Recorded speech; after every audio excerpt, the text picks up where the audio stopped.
Bonjour, c'est Lucia de Conscience Yoga et aujourd'hui on va voir en détail la posture du guerrier 2, Virabhadrasana 2.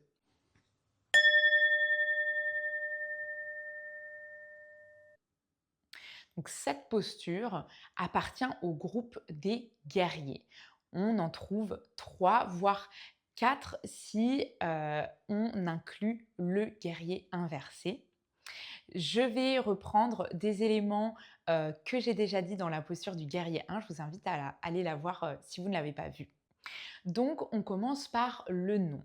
Vira veut dire héros, Bhadra vertueux, Asana posture. Donc, on pourrait traduire littéralement par posture du héros vertueux, ce qu'on traduit par un guerrier. Donc, dans ces positions des guerriers, ce qu'on va chercher, c'est non pas les connotations négatives des guerriers, à savoir la violence et l'agressivité, on va chercher des qualités que tout le monde gagnerait à cultiver, à savoir la résistance, la détermination, la stabilité, tout ce qui va être force mentale et force physique. Donc, je vous invite à vous rappeler ça quand vous travaillez la posture pour les cultiver en conscience. Donc, c'est une posture qui s'effectue debout, en appui sur les pieds et qu'on trouve souvent dans les cours de yoga, un petit peu tout niveau. Et on va commencer donc sur l'avant du tapis en Tadasana, sachant que c'est une posture qu'on fait souvent aussi juste après le guerrier 1. Donc, on commence debout et on va faire un pas vers l'arrière avec la jambe gauche. Ici, je vais placer mon pied avant bien orienté vers l'avant du tapis et le pied arrière orienté vers le côté du tapis. Toutefois, je vous invite à garder un angle légèrement fermé avec votre pied, par exemple 5 degrés pour le pied arrière. C'est ici qu'on va trouver les principales modifications en fonction des niveaux. Euh, Au niveau de la distance que vous allez prendre entre vos deux pieds. Donc c'est simple, plus vous avez de la distance entre vos pieds, plus ça va être difficile. Donc à vous de trouver et de tester plusieurs distances et de voir celle qui vous convient. Alors celle qui vous convient, c'est celle qui vous fait travailler sans aller dans la douleur ou voilà, de trop forcer. Euh, Deuxième modification possible, l'écart entre les pieds, mais au niveau de la largeur.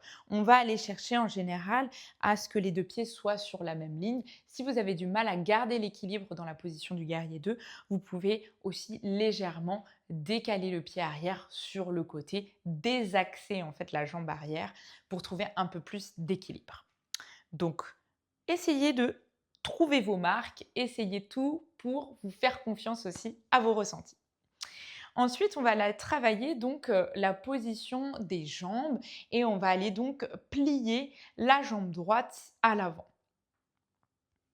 Ici, on va plier jusqu'à ce que le genou arrive au-dessus de la cheville et on va conscientiser vraiment le pied et la jambe pour pousser vers l'arrière et la jambe arrière qui est tendue, poussée vers l'avant. Jusqu'ici, c'est comme dans le guerrier 1, sauf que vous pouvez déjà voir que mes hanches, à l'inverse du guerrier 1, qui sont vers l'avant, ici sont bien orientées sur le côté. Et c'est justement ce qu'on va chercher, c'est cette ouverture du bassin.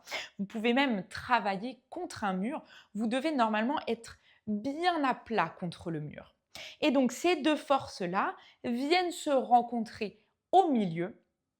Donc là, c'est comme dans le guerrier 1, c'est bien au milieu et pas vers l'avant. Souvent, je vois des guerriers 2 qui sont vers l'avant. Donc, essayez de bien vous centrer au milieu. Donc, pour la position des bras, ensuite, il va s'agir de les amener à l'horizontale, mais petit exercice pour bien trouver la position des bras peut être d'aller joindre les mains, devant la poitrine, inspirez et vraiment déjà s'agrandir vers le haut. Puis quand vous allez expirer et redescendre les bras, imaginez qu'il faut que vos bouts des doigts soient le plus loin possible les uns des autres. Donc vous avez ce mouvement en fait d'éloignement même de vos omoplates à l'arrière et vous arrivez donc jusque l'horizontale et vous tournez la tête vers le bout de votre majeur à l'avant. Donc ici, normalement, vous avez les deux forces vers l'intérieur et les deux forces vers l'extérieur au niveau des bras. Et n'hésitez pas à aller chercher plus loin dans la distance de vos pieds pour travailler encore plus.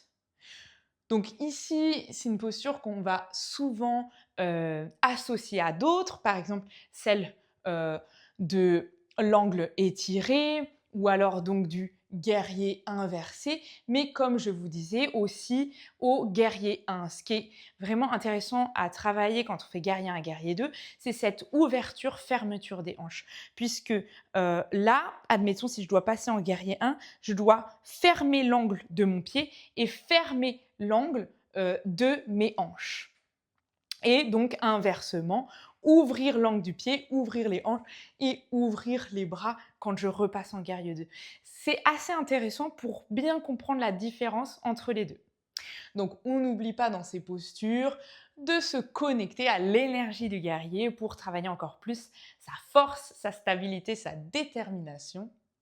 Et pour ressortir, donc soit je ressors en guerrier 1 comme vous avez vu, soit tout simplement je vais aller déplier mes jambes et aller pousser sur mon pied arrière pour revenir à l'avant du tapis. Donc toujours dans les postures asymétriques, travaillez bien, l'autre côté et du même temps, puisqu'on a toujours un côté qu'on aime moins, donc on serait tenté de le travailler moins longtemps. Donc faites attention à ça. Pour ce qui est des bénéfices de la posture. Alors, j'en ai déjà un petit peu parlé. On va avoir ouverture des hanches. On va avoir ouverture de la cage thoracique avec l'action des bras. On va aussi étirer la colonne vertébrale. Et on va bien sûr renforcer les jambes, donc muscles et articulations, mais aussi renforcer les bras. Ça va être aussi une posture bénéfique pour les pieds plats et le canal carpien. Pour ce qui est des contre-indications, donc comme je mobilise beaucoup les muscles et articulations des jambes, pour ceux qui ont des blessures, chevilles, genoux, voire hanches, c'est contre-indiqué, ainsi que blessures à la nuque et hypertension artérielle. Voilà.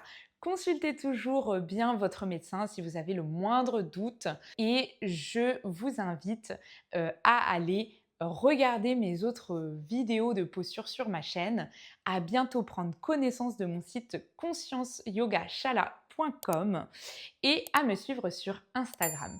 Je vous mets tout dans le descriptif de la vidéo et je vous dis à très vite.